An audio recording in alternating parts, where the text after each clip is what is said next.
วัสดีครับส่ง YouTube น้องวิตาครับผมสวัสดีท่านสาวพี่น้อง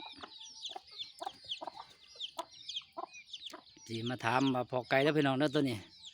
พม่าแข้งหน้าพี่น้องตัวนี้ลูกเพิ่นเด้อพี่น้องนี่ตัวนี้ลูก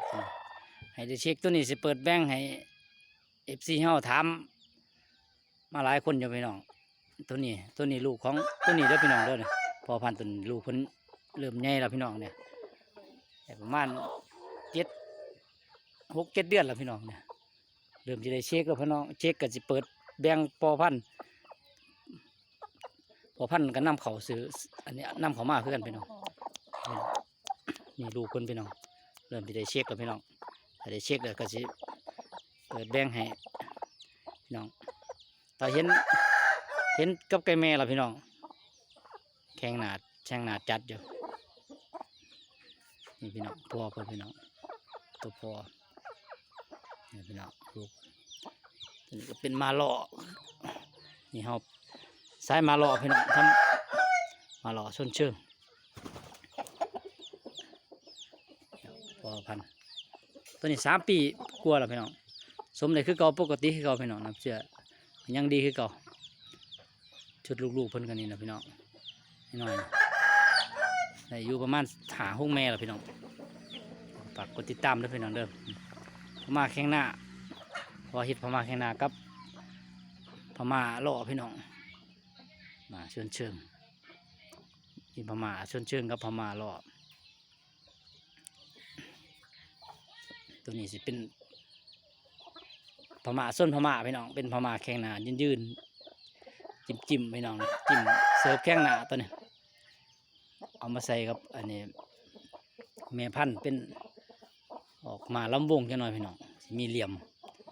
แต่สิเน้นแข้งหน้าส่วนหลายพี่น้องกดติดตามด้วยพี่น้องเดิมดูกาจิโร่กาจิได้เช็คกับพี่น้องFCมันถามมาหลายตัวนี้แบ่งบอลนะถ้าเช็คผ่านก็สิแบ่งพี่น้องแบ่งกันไปพัฒนาตัวนี้สายเลือดดีเลยพี่น้องตัวนี้ไก่พอตัวนี้สายเลือดดี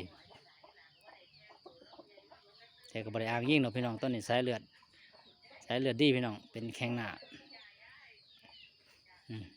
ลูกเพิ่นก็ไก่เชดเช็คแล้วพี่น้องถ้าเช็คโอเคถือว่าผ่านก็จะแบ่งเพราะว่าตัวนี้นำเขามาคือกันพี่น้องเอาอยู่กับเจ้าของเก่าเพิ่นมาให้ลูกดีแต่ว่าร้อยหน่อยพี่น้องบ่ใหญ่102 กิโล21 22หลายแต่มาอยู่ในสุ่มน้องมีกระตั้งเพราะอยู่นี่แม่พันธุ์ใหญ่พี่น้องก็เลยลูกออกมาเป็นนี่พี่น้องนี่ลูกคนพี่น้องตอนนี้24เด้อพี่น้อง23 24เด้อไก่6-7 เดือนพี่น้องเนี่ย23 24เลยไก่เช็คแล้วพี่น้องเห็นแววละน้อยนึงแล้วแข้งหน้าจัดอยู่นี่ก็ฝากกดติดตามด้วยพี่น้องเด้อมารุ่นเท่านี้ยังมีไก่นมก็มีหลายตัวอยู่พี่น้อง4-5 ตัวยังพันได้เช็คทั้งเลี้ยงทำเนื้อทำตัวไว้ไก่นมที่เช็คผ่านเพิ่นถามมาละแบ่งราคาเท่าไหร่พี่น้องแบ่งราคาแบ่งที่15 ใบ